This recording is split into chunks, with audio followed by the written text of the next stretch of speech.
बातें कर सकते हो, सिर्फ बातें। तुम्हें कुछ नहीं आता है, तब है तो कुछ करो, करो कुछ। तुम्हें मेरी आवाज आ रही है?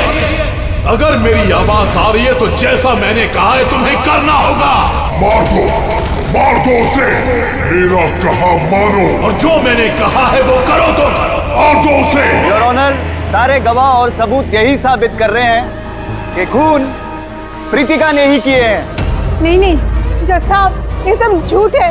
झूठ तो आप बोल रही हैं प्रीतिका जी, खून आप ही ने किए हैं। नहीं जज साहब, मैं बेकसूर हूँ जज साहब, निर्दोष हूँ मैं। Your honour, your honour. हाँ, मैं सुन रहा हूँ, बोलो क्या कहना है तुम्हें। योर ऑनर, मेरे फाजिल दोस्त नीलेश जी के पास अपने डिफेंस में पेश करने के लिए कुछ है ही नहीं। कोर्ट का कीमती वक्त जाया न किया जाए।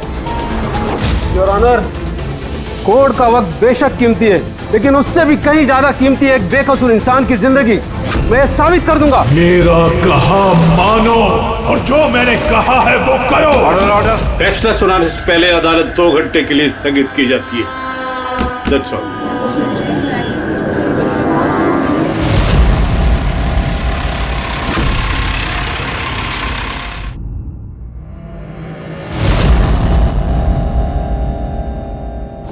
श्रीकांत, तुम्हें उसे मारना होगा, तुम कर सकते हो ये। उसे जिंदा रहने का कोई हक नहीं है, उसका मरना जरूरी है। मार दो श्रीकांत।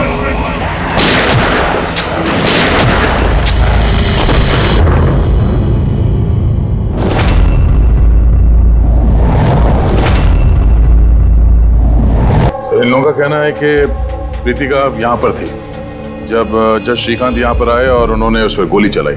उसके बाद वो यहाँ पर आकर खुद को गोली मार दी। उस वक्त, मतलब जब ये सब हो रहा था, उस वक्त यहाँ पर जो लोग थे वो कहाँ है? वो लोग कोर्ट रूम में।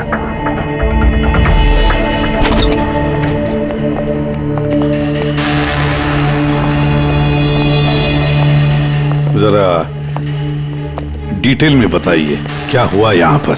सर, एक केस की सुनवाई चल रही थी। जज श्रीकांत जी की हालत कुछ ठीक नहीं लग रही थी। उन्होंने 2 घंटे का रिसेशन लिया और अचानक चेंबर में आए और उन्होंने अपने आप को और प्रीतिका को गोली मार दी। लेकिन वो गन तो रखते ही नहीं थे। उनके पास गन कहाँ से आई? ये तो हमें भी नहीं पता सर कि गन आई कहाँ से, लेकिन गन उनके पास थी जरूर सर। तो गन का इंतजाम पहले से कर रखा था। लगता है जज साहब ने पूरी प्लानिंग की थी कृतिका का खून करने की। लगता तो ऐसे ही है। वैसे जज साहब की इस केस में कोई पर्सनल इन्वॉल्वमेंट थी? नहीं सर, ऐसा तो कुछ भी नहीं था। कृतिका के साथ कोई व्यक्तिगत दुश्मनी? जज साहब तो बहुत ही सुलझे हुए इंसान थे सर। केस के हर एक पहलू पर बहुत ही बारीकी से गौर करते थे सर। मुझे पिछले कई दिनों से लग रहा था कि कुछ ना कुछ गलत जरूर है उनके साथ। मैम, क्या जज साहब की तबीयत ठीक नहीं थी? वो तो मुझे नहीं पता, लेकिन हाँ, उनको कुछ अजीब अजीब सी आवाजें सुनाई दे रही थी। वो सब हम एक बार। आ जाइए श्रीकांत, खाना लगा रही हूँ।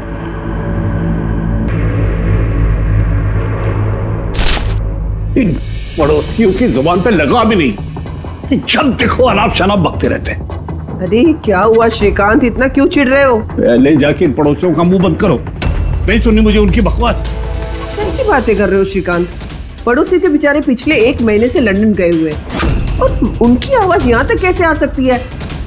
कुछ भी बात कर रहे हो आप श्रीकांत। कौशल, पता नहीं श्रीकांत को क्या हो गया है, कुछ अजीब सा बिहेव कर रहे हैं। और पता है तुम्हें, उसे पड़ोसियों की आवाज सुनाई दे रही है, जबकि वो घर बंद है, वहां पे कोई नहीं है। किसे बता रही हो सब? किसे बता रही हो? और तुम क्या समझती हो? तुमसे झूठ बोल रहा हूं मैं? पूरा बात ऐसे, नाटक बंद करो। बताओ, तुम लोगों ने इस घर में क्या छुपा रखा है? बताओ मुझे, बताओ। मैं सब जानता हूं, सब जानता हूं मैं। तुम मुझे पागल बनाने की कोशिश कर रही हो ना? हैं? श्रीकांत ये तुम्हें क्या हो गया है? हाँ, अपनी हालत देखो क्या बना के रखी है। और यहाँ पे कोई नहीं है, किसकी आवाज सुनाई दे रही है तुम्हें? सुनाई दे रही है, मुझे उनकी आवाजें सुनाई दे रही। यही है, लेकिन मैं किसी की नहीं सुनूंगा, किसी की नहीं सुनूंगा। कहीं उन्हें कोई दिमागी बीमारी तो नहीं थी? नहीं सर, 15 अप्रैल तक तो ठीक थे, लेकिन हम रेड कैंडी हॉस्पिटल गए थे ना, उसके बाद ये सब कुछ होने लगा था उनके साथ। Red candy hospital? जी सर, इस हॉस्पिटल में चल के पता करते हैं कैसा क्या हुआ था वहां पे कि ये जज साहब अचानक ऐसा बर्ताव करने लगे। सर, इस केस में आखिर बचा ही क्या है? जिस आदमी ने खून किया उसी ने अपने आप को मार लिया। वही तो पता लगाना है ना फ्रेडी, वही तो पता लगाना है कि एक जज ने अपने सामने वाले आरोपी को गोली क्यों मार दी, खून क्यों किया, और तो और उसके बाद में अपने आप पर भी गोली चलाई। क्यों?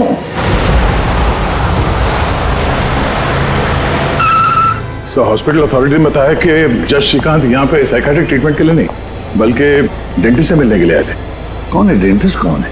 Sir, doctor Raman. Hello sir, बताइए मैं आपकी क्या मदद कर सकता हूँ। फिलहाल तो आप डॉक्टर रमन को बुलाइए और उनके असिस्टेंट को भी। डॉक्टर रमन, 15 अप्रैल को जज श्रीकांत आपसे मिलने आए थे ना यहाँ? जी हाँ सर, लेकिन सर उनकी मौत से मेरा क्या लेना देना, मुझसे सवाल क्यों? देखिए, हम बस ये जानना चाहते हैं, जब वो आपसे मिले थे तो वो दिमागी तौर से बीमार लग रहे थे? नो सर, मुझे तो ऐसा कुछ नहीं लगा। सर, उनको दिमाग की कोई बीमारी नहीं है और 9 साल से डॉक्टर रमन के पेशेंट है वो। 9 साल से? मतलब आप लोग उसके बारे में बहुत कुछ जानते होंगे। बहुत कुछ नहीं सर, सब कुछ। कुछ और क्या जानते हैं जरा बता सकते हैं? सर, अभी बताने के लिए तो सिर्फ इतना ही है कि वो बहुत शॉर्ट टेम्पर्ड थे, बहुत जल्दी उन्हें गुस्सा आ जाता था, but he was not delusional. अगर उन्हें कोई दिमागी बीमारी नहीं थी तो फिर उन्हें वो आवाजें क्यों सुनाई दे रही थी? क्या हुआ क्या था उन्हें? पर सर, आप इसमें मेडिकल एक्सप्लेनेशन क्यों ढूंढ रहे हैं? हम लोग इतने मेडिकल एक्सप्लेनेशन क्यों ढूंढ रहे हैं? दया, कोई भी आम इंसान ऐसे ही अचानक से उठकर किसी पर गोली चलाता है, क्या ये नॉर्मल हो सकता है? नहीं, कुछ ना कुछ तो गड़बड़ जरूर है, कुछ तो हुआ है, पर क्या?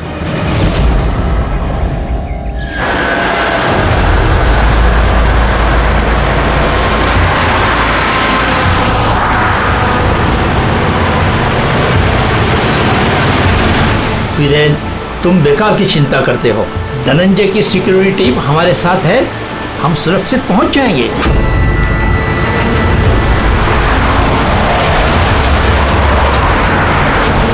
वो बात तो ठीक है, लेकिन आपको धमकियां मिल रही हैं। देखो वीरेन, हमारे कामों में धमकियां मिलती रहती है और ऐसी धमकियों से मुझे डर नहीं लगता है। देखो, डर तो मुझे भी नहीं लग रहा, क्योंकि मुझे धनंजय और उसकी टीम पे पूरा भरोसा है।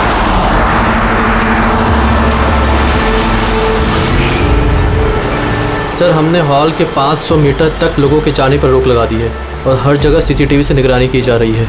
ये बहुत आसान है धनंजय, कायर मत बनो। हम जानते हैं इस काम को तुम पूरा करोगे, वो भी अपने हाथों से। तुम सुन रहे हो ना धनंजय, तुम बुज़दिल नहीं हो तुम बुज़दिल। कायर मत बनो, इस काम को तुम पूरा करोगे। सर, क्या बता रहे थे तुम ब्लॉक बी के अरेंजमेंट के बारे में? सर, मैं ब्लॉक बी के बारे में बात नहीं कर रहा था। सर, आप ठीक है ना? आपकी तबीयत कुछ खराब लग रही है। मेरी तबीयत ठीक है, मैं ठीक हूँ।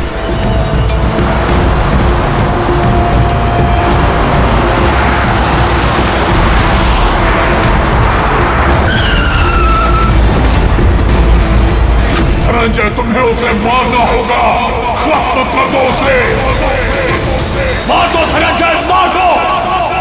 गाड़ी रोको।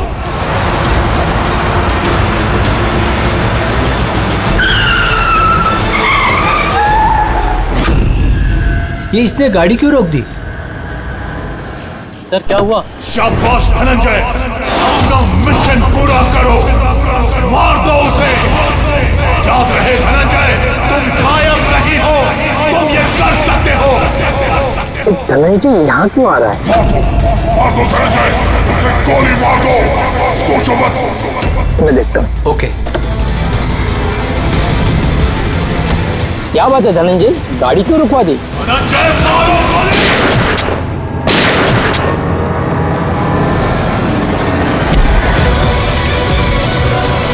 ओह माय गॉड! संजीव जी, आपको क्या हो गया? धनंजय, ये क्या कर दिया तुमने?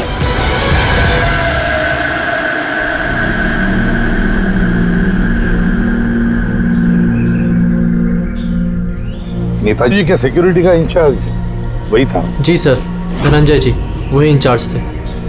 कमाल है सर, जिसे बॉडीगार्ड रखा है उसी ने मार दिया। नेताजी को मारने की कोई खास वजह? सर ये तो धनंजय जी ही बता पाएंगे। ऐसे एक बात बताओ, गोली अंदर मारी या बाहर से? सर बाहर से मारी, कार के। धनंजय, धनंजय, सदमे में लगता है सर। तुम लोग क्या कर रहे थे? सर नेताजी की चिल्ड्रन फाउंडेशन की मीटिंग थी, वहाँ जा रहे थे। हमारी गाड़ी आगे थी और नेताजी की कार पीछे, और मैं धनंजय जी से नेताजी की सिक्योरिटी के बारे में बात कर रहा था, पर ये मेरी बातों में ध्यान नहीं दे रहे थे और कुछ खोए खोए से लग रहे थे सर। इनके चेहरे में एक अजीब सी बेचैनी थी। मैंने उनसे पूछा कि क्या हुआ, तो कुछ बहकी सी बातें करने लगे। सर जब श्रीकांत के साथ भी तो ऐसे ही हुआ था। कहीं ये दोनों केस एक जैसे तो नहीं है? और कोई साथ में था नेताजी के? वीरेंद्र जी सर। वीरेंद्र जी? जी सर। आप नेताजी के साथ थे ना? हाँ सर, मैं ही था। नेताजी ने आपको कुछ बताया इस धनंजय के बारे में? सर नेताजी हमेशा धनंजय की तारीफ किया करते थे, उनकी जान को खतरा था। अभी कुछ दिन पहले ही धनंजय ने उनकी जान बचाई थी। बड़ी अजीब बात है सर, कुछ दिन पहले जिस आदमी ने नेताजी की जान बचाई, आज उसी ने उनका खून कर दिया। एक गोली मारने के बाद धनंजय ने भागने की कोशिश की? नहीं सर, खुद को गोली मारने की कोशिश की थी सर। बड़ी मुश्किल से सिक्योरिटी वालों ने उन्हें रोका था सर। कमाल है सर, जज श्रीकांत ने खून करने के बाद अपने आप को गोली मार दी और इसने भी अपने आप को गोली मारने की कोशिश की। काम करते हैं, धनंजय को ब्यूरो ले चलते हैं, वहीं से उससे पूछताछ करेंगे। और फिर एक बात समझ में नहीं आ रही है दया, खून करने के बाद खूनी अपने आप को गोली मार लेता है, क्यों?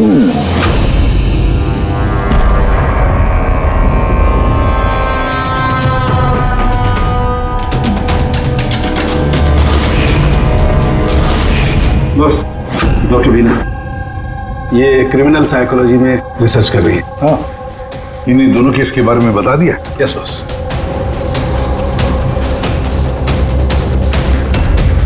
मेरा बेटा कहाँ है?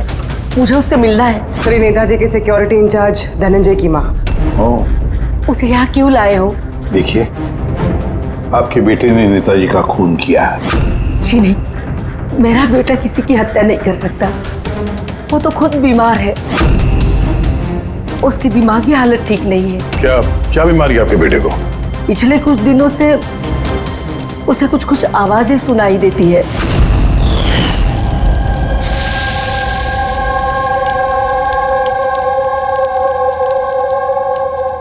धनंजय, क्या बात है बेटा? बड़े परेशान लग रहे हो। ऑफिस में कोई प्रॉब्लम है क्या? कोई टेंशन? 2 दिनों से तुम मेरे साथ भी ठीक से बात नहीं कर रहे हो। कोई तो है यहाँ। सुनो ना, मैं तुम्हारी फेवरेट सब्जी बना रही हूँ, पालक की। इस घर में कोई तो है जो मुझसे बात कर रहा है। अरे मैं ही तो बड़बड़ा रही हूँ, दूसरा कौन बात करेगा घर में? कोई तो है हमारे अलावा इस घर में जो मुझसे बात कर रहा है। माँ, माँ, कोई तो है इस घर में हमारे अलावा। माँ, मुझे अजीब सी आवाजें सुनाई दे रही हैं। कोई मुझसे बात कर रहा है। हम दोनों के सिवा कोई नहीं है बेटा घर में। कोई है जो मुझसे बातें कर। बंद हो गई आवाज, फिर से आ रही है। कोई तो है माँ। कोई नहीं है, कोई नहीं है। अरे कोई तो है माँ यहाँ पर। कोई नहीं है बेटा, तुम यहाँ आ जाओ। लगता है तुम्हारी तबीयत ठीक नहीं है, अभी डॉक्टर के पास जाना चाहिए। लेकिन ऐसा तो स्किज़ोफ्रेनिया में होता है। स्किज़ोफ्रेनिया? हाँ, जैसे कि आप सभी लोग जानते हैं कि स्किज़ोफ्रेनिया एक मानसिक बीमारी होती है। ऐसे में पेशेंट को बहुत सारी आवाजें सुनाई देती हैं, लोग ना होने के बावजूद भी दिखाई देते हैं और पेशेंट अपने आप को मारने की कोशिश भी करता है। क्या आप मुझे बताएंगे कि इन दोनों पेशेंट की उम्र क्या थी? श्रीकांत जी की उम्र 50 साल और धनंजय 42 साल का। लेकिन इस उम्र में स्किज़ोफ्रेनिया नहीं होता। क्या मैं उनसे मिल सकती हूँ? मुझे पेशेंट से बात करनी है। हाँ बिल्कुल पूर्वी।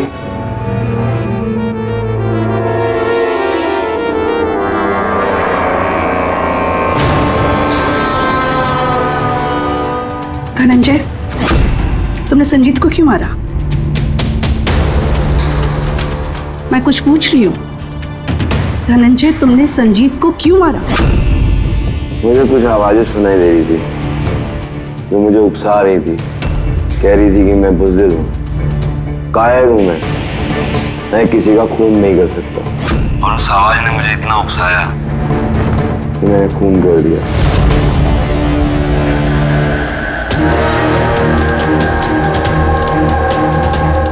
और ये तुम्हारा गाल? ये गाल क्यों सूजा हुआ है? मेरे दांत में इन्फेक्शन है। जज श्रीकांत, उनके दांत में भी इन्फेक्शन था सर? मेरे बेटे के भी दांत के इलाज के बाद ही उसकी तबीयत खराब रहने लगी। क्या? दांतों का इलाज करवाया उसके बाद में तबीयत खराब हो गई? किस डेंटिस्ट के पास इलाज करवा रहा था वो? Doctor Raman, red candy hospital. Red candy hospital गए थे ना, उसके बाद ये सब कुछ होने लगा था उनके साथ। है ना बड़ा अजीब कोइंसिडेंस। धनंजय और श्रीकांत दोनों का भी दांत का प्रॉब्लम, दोनों का डेंटिस्ट भी एक, और ट्रीटमेंट के बाद दोनों की तबीयत भी बिगड़ जाती है।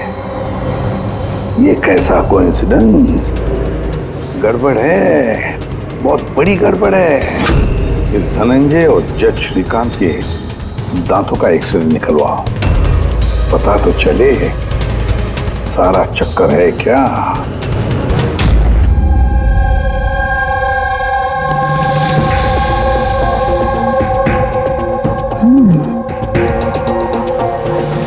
ये क्या हो सकता है? सर, ये देखिए। क्या? ये मार्क्स। हाँ यार, दांतों में ये क्या है? फॉरेन ऑब्जेक्ट जैसा। एग्जैक्टली, ऊपर से दोनों आदमियों के दांतों में।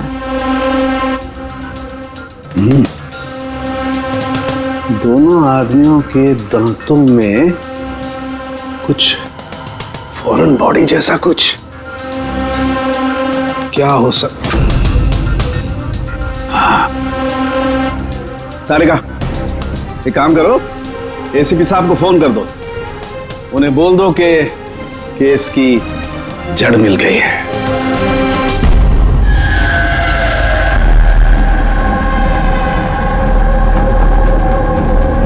ये देखो बॉस, दोनों के दांतों में इस तरीके की चिप। ये तो बग है। हाँ, ये बग ही है। सर, ये तो जासूसी में इस्तेमाल होने वाला ट्रांसमीटर जैसा कुछ है। बॉस, इसके जरिए ही श्रीकांत और धनंजय को वो आवाजें सुनाई देती थी। तो ये चिप ट्रिगर का काम कर रही थी। इसी के जरिए वो उकसाने वाली आवाजें उनके कानों तक पहुंच रही थी और वो लोग किसी की जान तक लेने को मजबूर हो गए। मुझे तो लगता है ये काम डॉक्टर रमन का ही है। उन्होंने ही दांतों की ट्रीटमेंट की थी। पूछताछ करनी पड़ेगी डॉक्टर रमन से, और एक एक्सपर्ट को भी बुलाओ। ट्रांसमीटर के बारे में पूरी जानकारी लेते हैं उससे। डॉक्टर रमन, दांत में ट्रांसमीटर लगाने का काम कब से शुरू कर दिया आपने? ट्रांसमीटर? हाँ, किस ट्रांसमीटर की बात कर रहे हैं आप सर? उसी ट्रांसमीटर की बात कर रहे हैं जो जज श्रीकांत और सिक्योरिटी ऑफिसर धनंजय के दांत में फिट किया गया था। देखिए, मेरा यकीन कीजिए, मैंने कोई ट्रांसमीटर नहीं लगाया है। ये क्या बकवास कर रहे हैं आप? डॉक्टर साहब, दांतों में ट्रांसमीटर क्यों लगवाएंगे? सर, आप हमारे हॉस्पिटल को बर्बाद करने पे तुले हैं। डॉक्टर रमन हमारे हॉस्पिटल के जिम्मेदार डॉक्टर हैं सर। ये इस तरह का काम हरगिज नहीं कर सकते। और इस तरह का काम यहाँ पे हुआ तो है। हमें श्रीकांत और धनंजय के दांत से ये ट्रांसमीटर मिला है। और इन्हीं ट्रांसमीटर्स की वजह से वो दोनों भी स्किज़ोफ्रेनिक बन गए। सर वो दोनों मेरे बहुत पुराने पेशेंट हैं। श्रीकांत 9 साल और धनंजय 2 साल। सर भला मैं अपने पेशेंट के साथ ऐसा क्यों करूं? ये तो आप बताइए ना, क्यों लगाया ट्रांसमीटर? मेरा यकीन कीजिए, मैंने कोई ट्रांसमीटर नहीं लगाया। क्योंकि डॉक्टर रमन के पास ट्रांसमीटर बनाने और उससे मोलार इम्प्लांट्स की ट्रेनिंग ही नहीं है। ये सिर्फ डॉक्टर हैं, दांतों के अच्छे डॉक्टर। और सर हम यहाँ पे दांत लगाते हैं, बनाते नहीं। दांत तो बाहर से ऑर्डर देने पे आता है। कहाँ से ऑर्डर करते हैं आप ये दांत? डेंजा बायोकेयर। डेंजा बायोकेयर। रेडी पंकज? डॉक्टर रमन की चेम्बर्स अच्छी तरह से चेक करो, एक एक कोना छान मारो। और कितने लोगों के दांत इम्प्लांट किए हैं? जी लगभग 20 लोगों का। अच्छा, तो उन सभी लोगों के नाम और पता चाहिए हमें। दया हो सकता है इन 20 लोगों की जान को खतरा हो।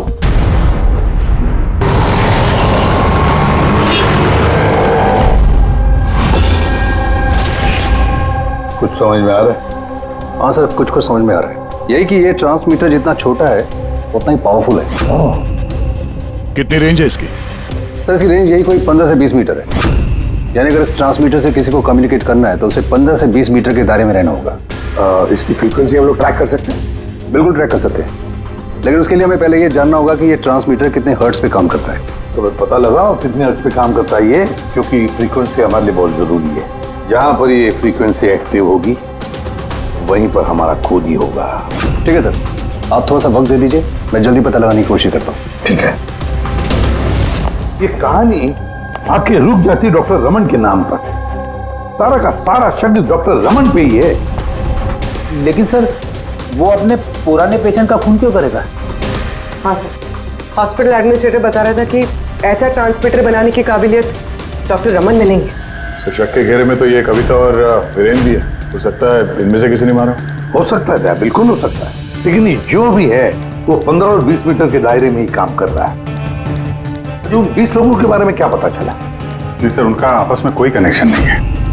यहाँ तक कि श्रीकांत और धनंजय ये भी एक दूसरे को नहीं जानते थे। फिर भी अभी उन 20 लोगों से जाकर मिलो, उनसे पूछो क्या उनके साथ भी वैसे हो रहा था जैसे धनंजय और श्रीकांत के साथ हो रहा था क्या?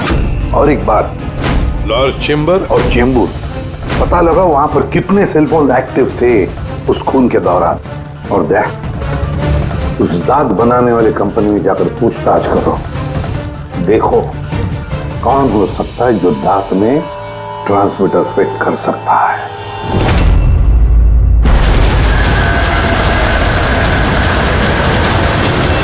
विनय आपका ही नाम है? जी हाँ, मेरा ही नाम है। सॉरी मैंने आपको पहचाना नहीं। हम सीआईडी से। सर मुझसे कोई गलती हुई क्या? नहीं, अब गलती नहीं हुई। एक्चुअली एक केस के सिलसिले में हम कुछ पूछताछ करने आए हैं। आपके दांतों में कुछ प्रॉब्लम थी ना? हाँ। ये इलाज कहाँ कराया था आपने? रेड किडी हॉस्पिटल। इलाज के बाद से कुछ तकलीफ हुई है? आई मीन कुछ अजीब अजीब आवाजें सुनाई देती हों, या जैसे कोई ऑर्डर दे रहा है कुछ करने के लिए? नहीं ऐसा तो कुछ नहीं हुआ, लेकिन 1-2 बार दर्द हुआ था। वो तो नॉर्मल है, दांत लगवाएंगे तो थोड़ा बहुत दर्द तो होगा ही। ठीक है, अगर ऐसी कोई तकलीफ हो तो फौरन हमें बताइएगा। और हाँ, किसी अनजान आदमी के बहकावे में नहीं आना है और किसी के बुलाने पे किसी अनजान जगह नहीं जाना है। ओके जी, ध्यान रखिएगा। जी सर। डॉक्टर रमन बहुत अच्छे हैं। दांत लगाने के बाद से मुझे जरा सी भी तकलीफ नहीं है। आपको कोई आवाजें सुनाई दे रही? क्या मतलब है इसका? नहीं, जिन जिन लोगों को भी डॉक्टर रमन ने दांत लगाए हैं उनमें से कुछ लोगों को अजीब सी आवाजें सुनाई दे रही हैं। नहीं, मेरे साथ तो ऐसा कुछ भी नहीं हुआ है। अच्छा, अगर ऐसा कुछ भी हो आपके साथ तो आप हमें प्लीज इन्फॉर्म करिएगा। या श्योर। आप लोग यहाँ पे दांत बनाते हो या मिनिएचर ट्रांसमीटर? क्या मतलब सर? मतलब ये कि यहाँ पे दांतों में ट्रांसमीटर फिट किए जाते हैं, खून करने की साजिश रची जाती है यहाँ पे। हा? नहीं सर, आप लोगों को गलतफहमी हो गई है। हम इस तरह के इलीगल काम नहीं करते हैं। इलीगल काम हुआ है यहाँ पे। ये देखिए, रेड कैंडी हॉस्पिटल में आप लोगों ने ही दांत भेजे थे ना? जी हाँ मैडम। उसके अंदर ट्रांसमीटर फिट किए गए थे। जज श्रीकांत और सिक्योरिटी ऑफिसर धनंजय, उनके दांत यहीं पे बने थे ना? एक मिनट सर, मैं चेक करता हूँ।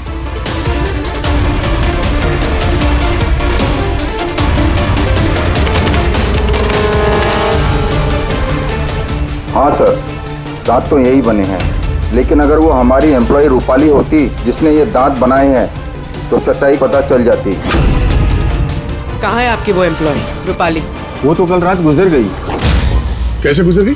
उसे अस्थमा अटैक हुआ था, लेकिन हैरानी की बात तो ये है कि उसे कभी अस्थमा था ही नहीं। जी हाँ सर। उसके घर का एड्रेस देना सर। दांत कब लगवाया आपने? सर 2 महीने हो गए। कोई प्रॉब्लम हुई आपको? नहीं, कोई प्रॉब्लम नहीं सर, जब से दांत लगाया सब ठीक है सर।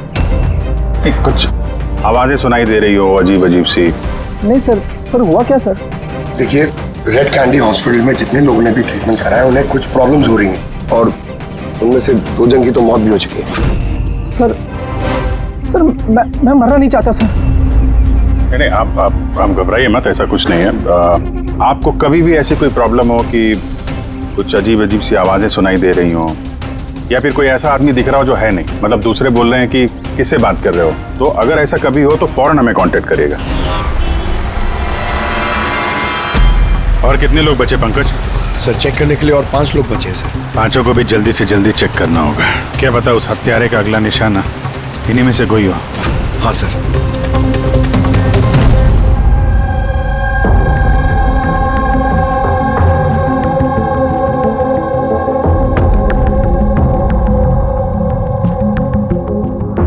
हाँ भाई, पता चला कि नहीं कुछ?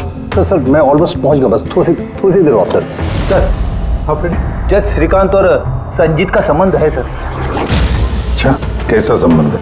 सर ये केस फाइल देखिए।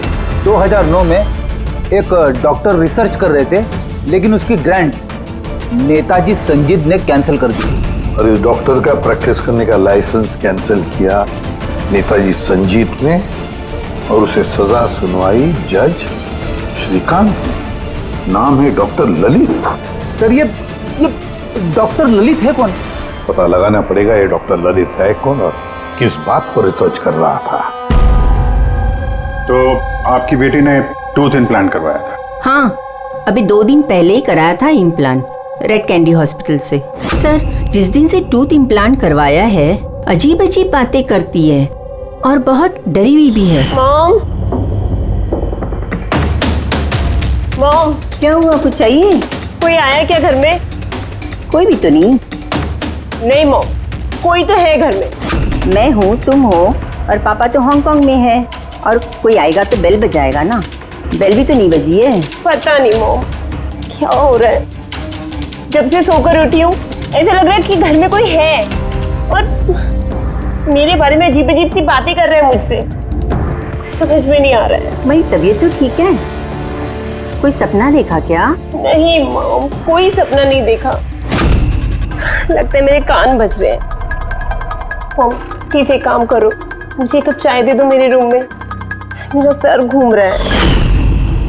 तो अभी जिया कहाँ है? उसे मैंने साइकियाट्रिस्ट के पास भेजा है, बैंड्रा। देखिए, आप उस साइकियाट्रिस्ट का एड्रेस दीजिए, हमारा अभी उससे मिलना बहुत जरूरी है। नंबर ले लो। जिया, आज तुम्हें वो काम खत्म करना है। तुम्हें उसे किसी भी हालत में मारना है। जिंदा मत छोड़ना उसे, मार दो उसे। आज उसका अंत होना ही चाहिए।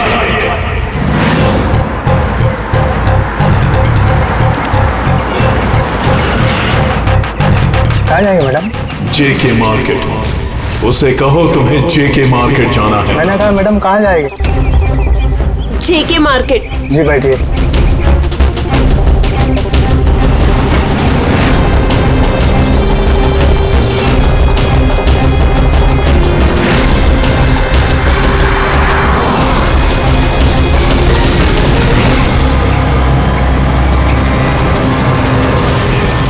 तुम डरपोक हो तुम, कुछ नहीं कर सकती तुम, 1 नंबर की डरपोक हो। झूठ, मैं डरपोक नहीं हूँ और मैं किसी को नहीं मार सकती। मैडम आपने मुझसे कुछ कहा? हाँ, अब नहीं, मैंने कुछ नहीं कहा। नहीं, कुछ नहीं कहा मैंने। मैं कहाँ बात कर रही हूँ?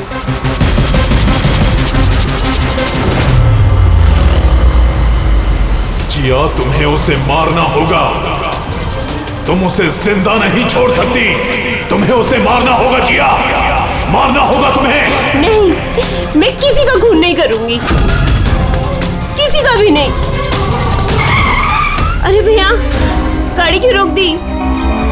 मैडम, गाड़ी आगे नहीं जाएगी। क्यों नहीं जाएगी? मैंने कहा है मैडम, गाड़ी आगे नहीं जाएगी। अगर ले जाना ही नहीं था तो बैठाया क्यों? मैडम, आप उतरती है या मैं गाड़ी से उतर जाऊं?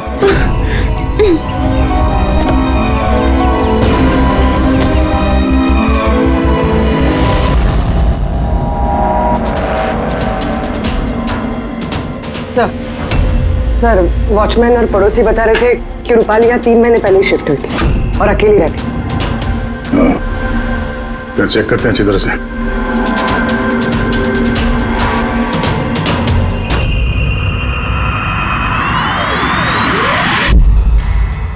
ये क्या है?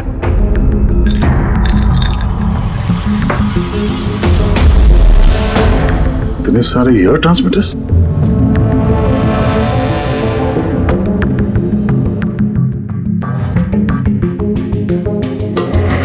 ये डॉक्टर रमन की पेशेंट्स की पूरी डिटेल्स भी है इसमें।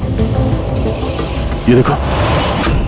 सर, ये जिया तो वही है जिसके बारे में अभिजीत सर ने हमें बताया था। सर, ये रूपाली, ये कहीं किसी की कठपुतली तो नहीं थे? हो सकता है। शायद खुनी को पता चल गया होगा कि हम लोग रूपाली तक पहुंच जाएंगे, इसलिए मार दिया उसे।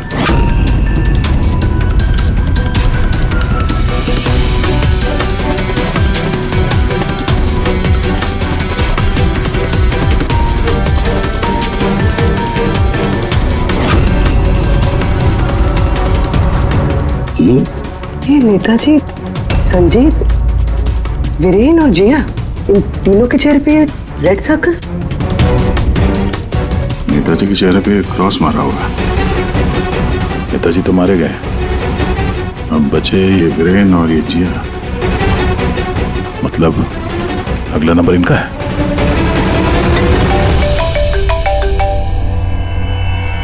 हाँ जी। ये जिया साइकेट्रिस्ट से मिलने के लिए गई थी, लेकिन वहां पहुंची ही नहीं है।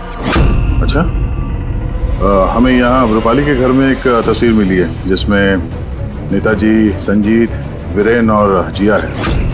ये नेताजी के चेहरे पे तो क्रॉस मारा हुआ है, पर इन दोनों के चेहरे पे लाल पेन से सर्कल बना हुआ है।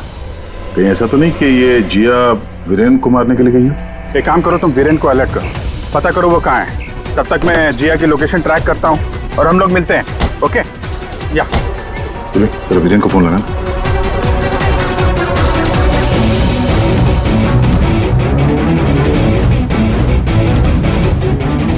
सर, वीरेन का फोन तो बंद है।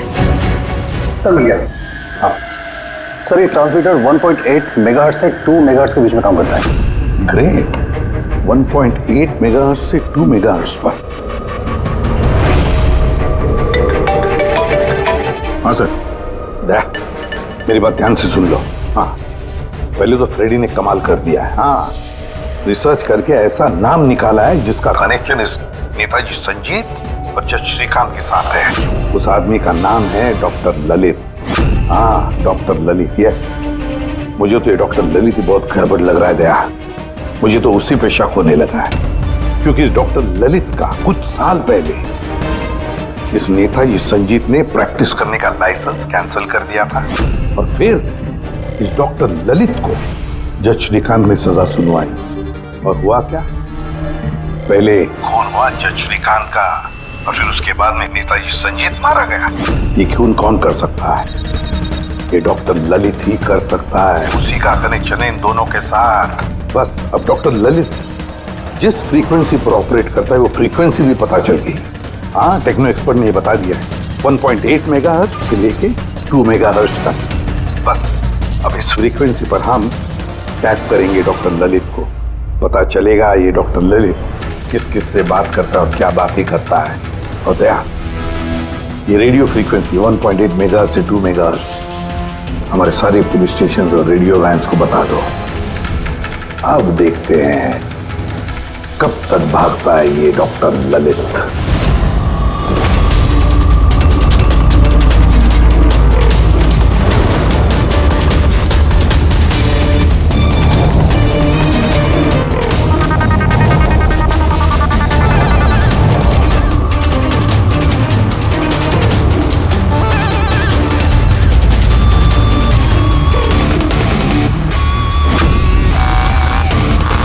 इस फ्रीक्वेंसी पे कोई हरकत नजर नहीं आ रही। जब भी बोलेगा पकड़ा जाएगा। पूरी मुंबई इस फ्रीक्वेंसी को हर 5 किलोमीटर में ट्रैक कर रही है। अगर जिया वीरेन को मारने निकली है तो वो खूनी 1.8 या 2 पे जरूर आएगा।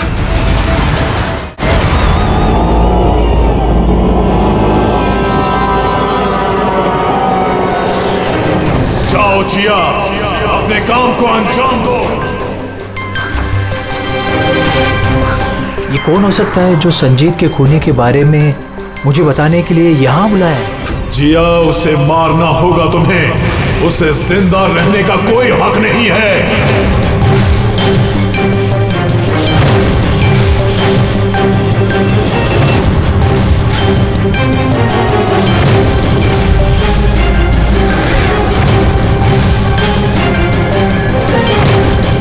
ज्यादा सोचो मत, मार दो जिया, उसे मार दो।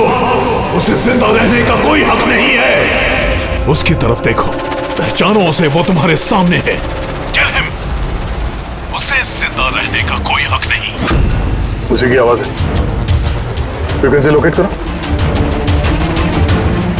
देखो, अपनी बैग से गन निकालो।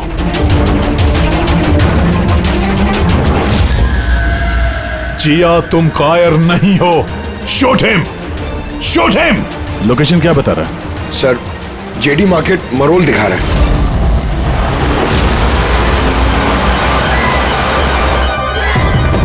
कम ऑन जिया, मारो, मारो उसे।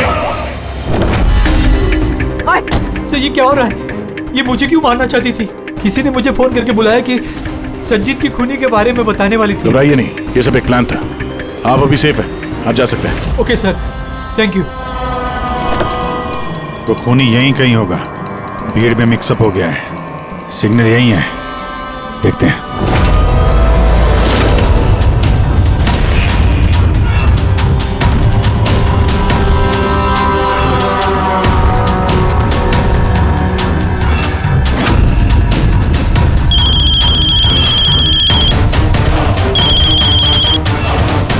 हेलो, अभिजीत बोल रहा हूँ। कभी हमसे भी मिल लिया करो। अरे इधर उधर क्या देख रहा है? तेरे पीछे हूँ। डॉक्टर ललित,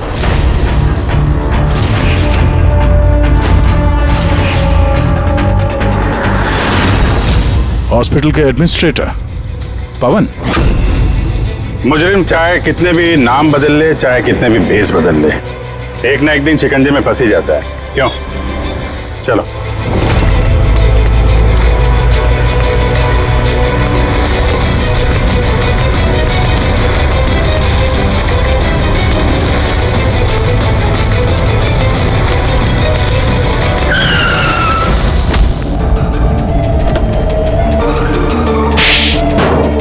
जज श्रीकांत और नेताजी संजीत, इन लोगों का खून क्यों करवाया तुमने? से बदला लेना चाहता था। बदला? लोगों ने मेरी जिंदगी बर्बाद कर दी थी। कैसा बदला? मैं एक होनहार डॉक्टर हूँ। मैं स्किज़ोफ्रेनिया नाम की बीमारी पर उसके ट्रीटमेंट के लिए एक्सपेरिमेंट कर रहा था, वो भी वर्थलेस लोगों पर। मेरी असिस्टेंट जिया ने एचओडी वीरेन को कंप्लेन कर दी और एचओडी वीरेन ने नेताजी संजीत से मेरी ऑफिशियल कंप्लेंट कर दी। और नेताजी संजीत ने तुम्हारा ये एक्सपेरिमेंट रुकवा दिया? हाँ, मेरा प्रोजेक्ट बीच में रुक गया। तो फिर जेल किस लिए गए थे तुम? मेरी लापरवाही की वजह से एक आदमी की मौत हो गई थी। जज श्रीकांत ने मुझे बिना कुछ सोचे समझे 10 साल की सजा दे दी। मेरा डॉक्टर होने का रुतबा छीन गया मुझसे। तो इन लोगों को मार के अपना खोया हुआ रुतबा हासिल कर रहे थे तुम। रमन और रूपाली, इन दोनों का क्या इन्वॉल्वमेंट था? जेल से बाहर आने के बाद मैंने अपने दुश्मनों को ट्रैक करना शुरू कर दिया।